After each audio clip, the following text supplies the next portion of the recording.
Hi everyone, how are you all doing? Welcome to my channel. And today I want to talk about how I started manifesting or having my needs met in any interpersonal relationships, be it friendships or, my husband, parents, sister, family, even at work. It applies to my life, and trust me, like I just actually found it by accident. It just happened in the event of things in my life. But here is the thing that I have started doing, and how I started seeing everything in a different light, and that changed really how I see people, how I see roles, how I see everything else. And also what has helped me is to start actually believing in my dreams, or to be strong in what I want. It helped me cure my anxious attachment. It really, like, honestly, it's free. I think it has healed me at so many levels that I can't even explain. But here is the thing, here is a simple framework that if it helps, take it. So do you know how we have, I wrote this little diagram. Oh no. Okay. Next time I'll figure out how to do this in a way where you can read it. But basically this is people, roles, and needs. Okay.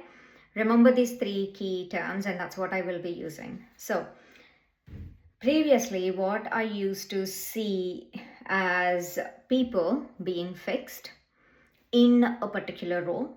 So for example, my husband is this one person and he is fixed. Okay, my mom is a mom, my sister is my sister, and my friends are my friends. We really cannot replace anyone in a particular role. So what that means is I had two ways of getting my needs met. One is either adjusting my desires around what I perceive the other person can comfortably give me, not ask or anything, just perceive. For a previous me used to just take what they give, forgetting my needs. Asking is way far. Honestly, now when I think about it, asking never even like occurred to me. It was almost like, okay, that is who they are, which means my desires are around that, um, the way they do things.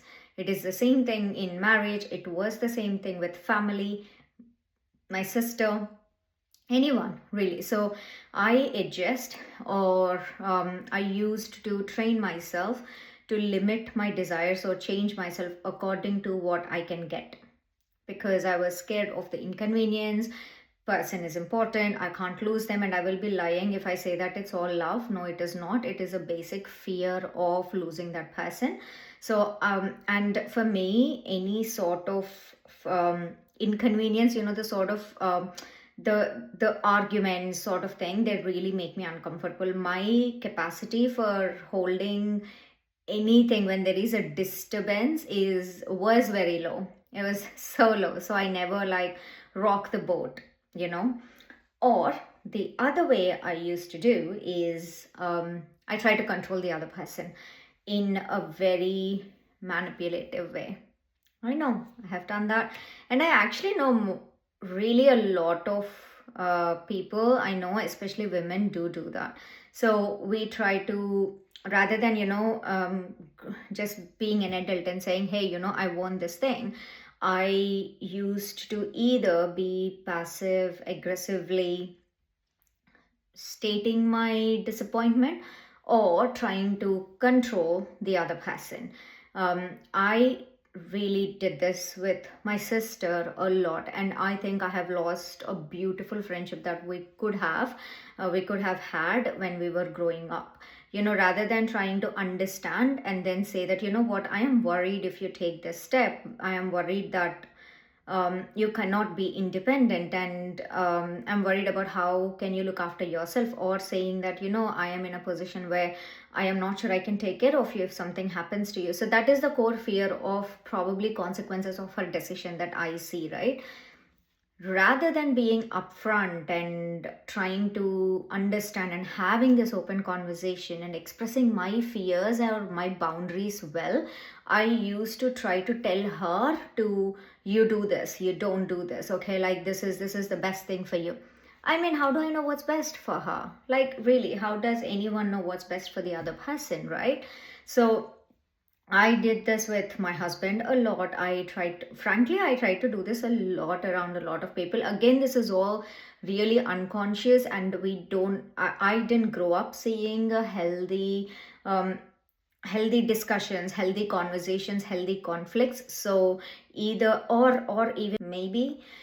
So yeah, it was almost like this sort of these two ways where either I change myself or try to control the other person and manipulate the other person in a very like subtle way, you know.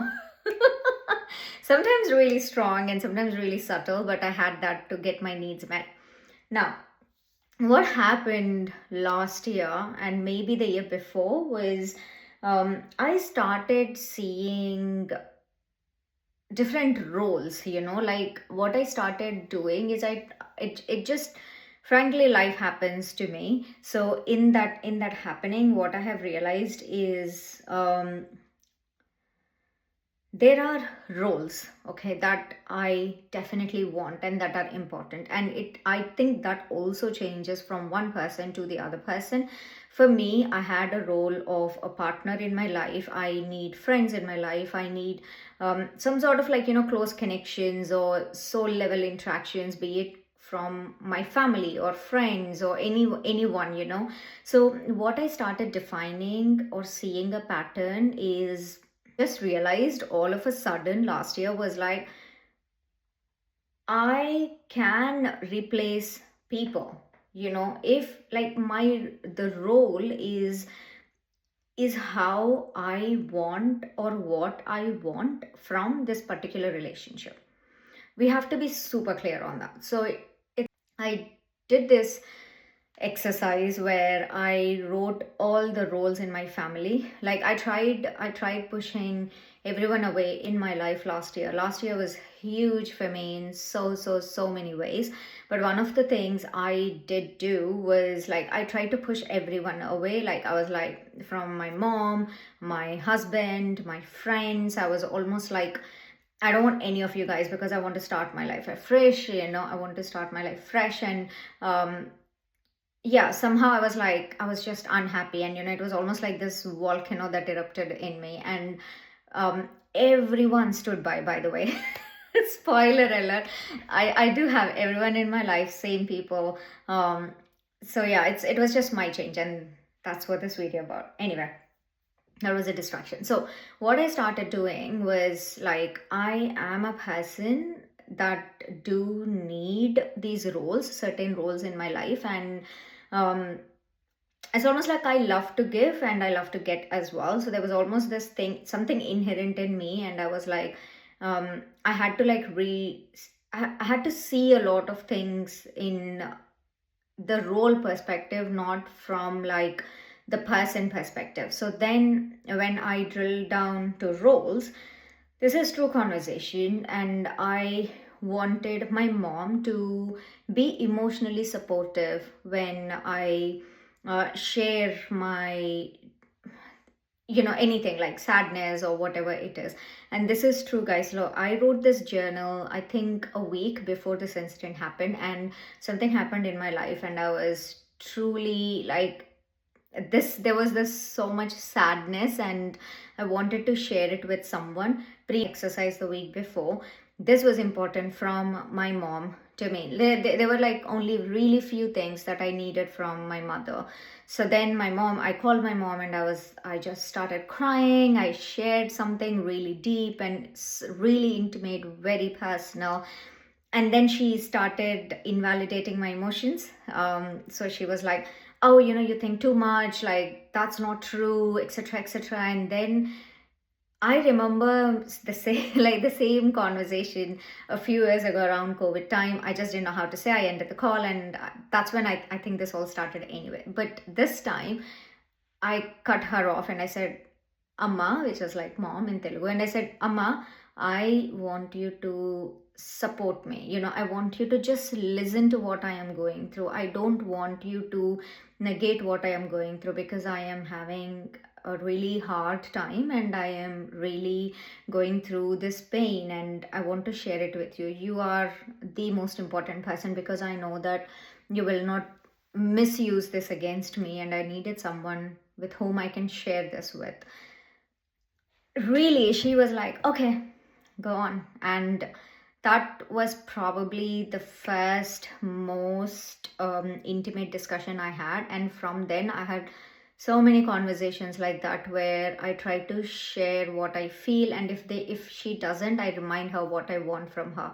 Now, if I want solutions, for example, I may go to my friend or even my mom sometimes. Like, she is amazing, but then like I have to go to her and say that, this time tell me what's best to do, for example. So this has changed my marriage a lot. This has changed my friendships a lot as well. It is the same thing in marriage. I had to write down what I want from my partner or my husband. Like, I literally had to role, like, think as well, do I want this role? And then actually what came up was like, I genuinely believe in partnerships. I don't believe in so-called this marriage set. Okay. And then I thought, okay, so here is a partnership. Fine, what do you want in a partnership? And then I have written all the things that I want in a partnership, and I tried to see where I am either not asking, or where there are things that I probably just like, they're not being met. Now, in that case, it was just a reassessment of, I never assumed, I have stopped assuming since I started doing this exercise that I will not get this from this person. That cannot happen.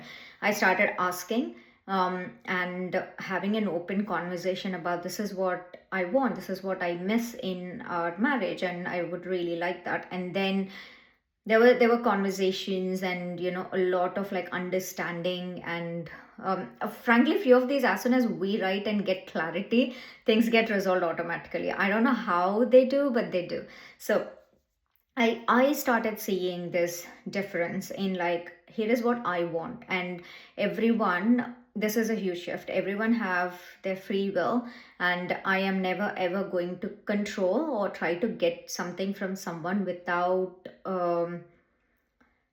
really like asking, and just being having this open, genuine conversation, rather than like controlling manner. I wanted everyone to be somehow like me, or what I think is best for them, what I think is right, what I think they should be doing. But like, our strengths are different, our weaknesses are different, the way we see the world is different, the way we see anything is different. And also, so what I started doing is I started stating what I want rather than how I want it. Sometimes people are much more creative and they give me exactly what I want, but like in their own way.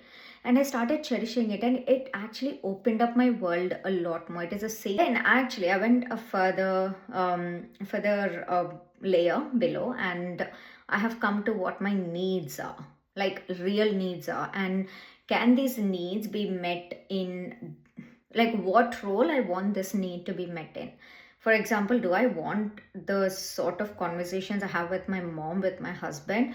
Maybe not, so I had to like really understand what my needs are as well, and then fit that need to the role that I like to have. Me and my friend, we talk about amazing philosophical, like, sort of really rebellious ideas. I think the world will go crazy if they hear us say or discuss things. But I want to do that with my friend, with my friend only. I don't want to do that with anyone else, because like, if my husband talks like that, frankly, that will scare me, because that in itself is like quite a rebellion kind of personality, and maybe I don't want that. So yeah, so I wanted to talk to you about, like, stop and trust. One of the things that you really have to unlink is people from roles and needs. Okay, so if they are sort of like, I used to have them really tightly linked, but I stopped doing that. I really stopped. I know this sounds crazy, but to all my friends, like, I get scared as well to remove any person from like a role. It is so scary. It is really it is so easier said than done. It needs a lot of guts. But to do this exercise, entertain that thought. I had to end. I want, I only know what I want, how I want. I left it to the current person in that role, and I started explaining. There were ways we were exploring, and in my experience so far until now, I would say 80% of my role expectations are really met by the same people, by literally the same people who didn't meet my desires or expectations just like 2 years ago. It's the same people who changed. I changed. The way I view changed. Works for me. If we don't entertain that thought in today's world where we have so much freedom, we are really at the best of abundance, considering a lot of things still going on. But if you really think about it, we all are independent. We all are way better off than our parents are. We worked so hard. Our parents worked so hard for us to be able to live in this joy and freedom and living the life that we want, right? And for me, all the people stayed the same. Just our interactions, consciousness have upgraded. This has happened with everyone. So, but also I know it is scary. Like maybe I am also limiting myself to, I still probably have that problem, and it's still a constant exercise for me where I have to consciously listen to my inner feelings, listen to what I feel like, listen to everything, as opposed to like, trying to just adjust. Obviously we do it at some point, as long as them, it's always like a give and take, and there's always this interpersonal relationships skill that is needed. So I'm not talking about not adjusting at all, but I'm talking about having your core needs met. And I know that we all are not ridiculous where we all want 100% of everything. No, but surely we want a certain thing in life, So have that list, make try to define the roles that you have, and then go for a layer further to say what your needs are, and then define the roles, which role you think can sort of fit into this need. And sometimes I also chose to, for example, let's just say if I am getting what, like 70% or like 60% of what I want in this relationship. For example, my mom gives me a lot of it, then like I don't want to hate her, I really love her, and then there's an element of affection, right? So, and then can I have this need met by someone else, like a friend, my sister? I go to my sister now a lot. So yeah, it is important to understand who can meet, again, something that they are good at, their own, and they want to do that for you as well. The needs, when they're easier and naturally met, that is like the best relationship we all can have. So yeah, I hope this helps. This is a bit long video, but I'm going to leave it because I think it's important, and this has hugely helped me from healing and my anxious attachment patterns, because I started attaching to my voice, myself, than the person. That has helped me hugely. And I'm also coming over my people pleasing, my not so confident personality, lack of self-worth. A lot of these things I'm trying to work out on. It doesn't happen overnight, but this played a very like key role in my journey. It happened by accident, but something I want, I think we all should consciously do it. So I hope this helps. Until next time, have a lovely day, everyone. Bye bye.